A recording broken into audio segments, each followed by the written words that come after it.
What up, everyone? My name is Chris. This is Andre. What's up, guys? And this is David. Hey, guys. And together, we are Court Vision. And welcome to our first episode, guys. Basically, what we're going to be about is covering everything NBA related, from the bigger storylines to the smaller storylines, and things you won't see anywhere else. So on this episode, we're going to be talking about DeMarcus Cousins' back-to-back triple-double. Boogie! Yes, him. We're going to be talking about Houston Rockets' lack of respect people give him. And we're also going to be talking about PG's return, Paul George.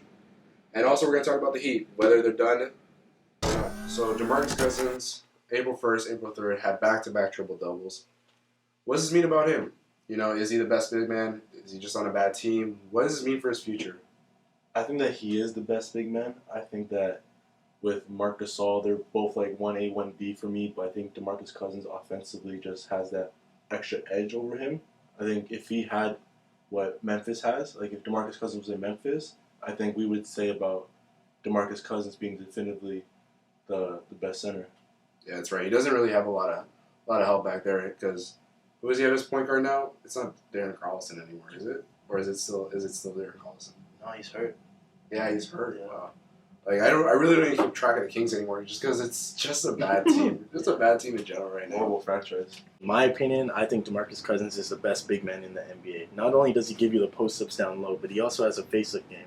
And in those back-to-back triple-doubles, he gave you 20 and 20, and you don't see that from any other big man in the league today.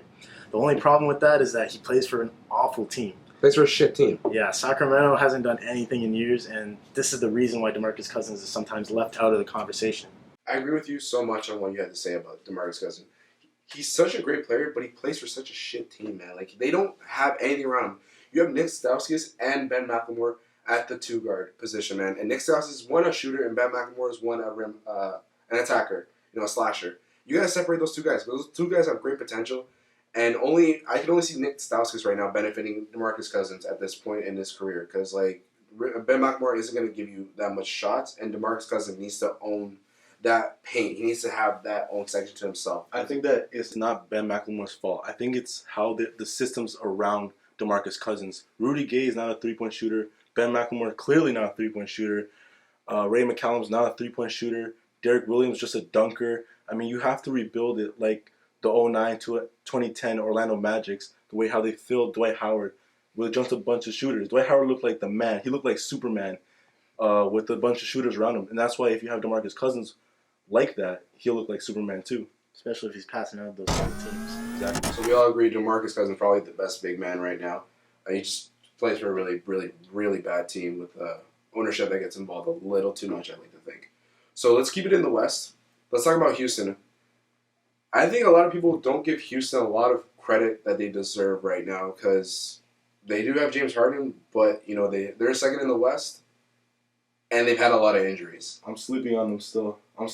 They're pretenders to me. Man, you can't say. I don't know, man. You lost Dwight Howard. You lost Monty Eunice. You lost Terrence Jones. You've lost Patrick Beverly. You don't have a true point guard now. Maybe Paulo Virginia, the 36-year-old second-year player out of Argentina. Shout out to him. Yeah. But I think the Houston Rockets, once they have everyone healthy, they're gonna be a serious fight to get through. But that's the question. When are they gonna be healthy? Like, Dwight Howard's only played like 5 games since the All-Star break. Like, it's been bad for him. Like, when the playoffs come down, the game slows down. And you can't win a championship with just perimeter shooting. So you think Houston deserves the respect they have right now where people don't give them any credit? Yeah, in the regular season they deserve it. That's why I think in the regular season they should. But when it comes to playoff time, when you face grind-out teams, they're just gonna be punked out. I don't think they're going to be punked out, man, because once Terrence Jones is back, Dwight Howard's back now. Patrick Beverly's the only guy that's not coming back, even though it's like a key lost defender in your lineup. Because he was the guy that can get in front of a Westbrook, irritate him, get a guy in front of Curry, get a guy in front of Rondo, all the elite PGs in the West, right? So I understand. I don't give them enough credit to that. They suck at the point guard spot. They do not put enough attention on that. But I think you have James Harden now that's stepping up a lot more. I think he's MVP for sure. And you have Trevor Ariza that can play defense, Terrence Jones that can play defense, and Dwight Howard that can play defense. Only problem is your backcourt. I personally believe that Houston is relatively underrated because they don't really have playoff experience and they haven't proven themselves in the postseason. as we saw last year when they lost to the Blazers, James Harden didn't play very well. Dwight Howard had an okay series, but again, they haven't got anywhere in the second round. So I think that our opinion on Houston is still unwritten. I think that Okay, to that point, yeah, I get what you're saying. Like, Houston's unproven, but so are kind of the Warriors. The only difference is they're just healthy, right? Steph didn't have the greatest series against the Clippers last year. He didn't have the greatest, and both him and James Harden both stepped up. Except James Harden had to carry a heavier load to get to second in the West. With everyone out, his whole front court went out. Dwight, Terrence, Monty and I think when they acquired Josh Smith, he's been pretty healthy. But I give Houston. I think Houston's will make it past first round. I give them credit to make it past second round. I can see them in the conference finals, but people have to play hard. Even though they don't have an elite PG, they don't have a PG, but you can put Corey Brewer at the 2 and James Harden at the 1. That's not going to work. That's not going to work. It happened in OKC when James Harden was the 6th man, though, man. James Harden did a lot of ball handling when Russell Westbrook got out of line. Yeah, but that's offensively. We're talking about defensively, too. And okay, then you can switch Corey Brewer on a Westbrook, Stephen Curry, Tony Parker. Man, Corey Brewer's not going to guard those guys. He's way past his time now. But he's defense. Like, that's what he's known for, his defense. And he's fit perfectly. Against shooting guards, not point guards. You put Corey Brewer on a point guard, he won't do a great job. He won't do a great job. I'm not saying he's going to shut everyone down. I'm saying he's going to do a decent job. Better job than James Harden would. I'll say that. Okay, yeah, because James Harden's defense is trash. All right, so we'll leave it at that with Houston. We'll wait till them to prove it in the playoffs what they do with that. But now let's move over to the East and let's talk about Paul George's return. How would you guys evaluate it? He got 13, 2 and 2, 15 minutes of play, shot 41% from the field, 50% from threes, 3 turnovers and 2 steals. How would you guys evaluate that? Well, I just don't think the timing was right. I think he should have waited from till next season. But in terms of the game, I think he looked really good. 3 turnovers and 3 personal fouls. That's gonna happen. I mean, just coming back, but he gained some muscle. He looks like his shot's still there. He's running up and down the court well, and he doesn't look feared of his leg injury. And that's the most important part. Mentally, how is he going to be? And I think he looks fine now. No, I agree with what you say, but I wouldn't just say he had a good performance. I say he would have a great performance. To have 13 points in 15 minutes, have 2 rebounds, 2 assists, 2 steals, shoot 50% from 3, 41% from the field. Just shows a solid team. Yeah, against a solid team in Miami, right? They had Wade, they had Dragic. They didn't have Whiteside, so he wasn't too fearful of the paint. But it just shows you, okay, I've had my time to rest. I've had my time to rethink, come back mentally strong, come back physically strong. It just showed you that, okay, I understand why you came back to push for the playoffs. It just shows you this guy really loves the game of basketball, man. And for that, I give him a lot of kudos, because not a lot of players would have come back that hard against a team, most players would have come back this season, period, man. And for him to come back this season, I respect it a lot. Most people say it's dumb, but I appreciate what he did for his team and trying to make that push for the playoffs. Now they're sitting at 9th in the East, barely out the playoffs right now. Barely. Honestly, man, I couldn't agree with you anymore. I think it's great that he came back right now.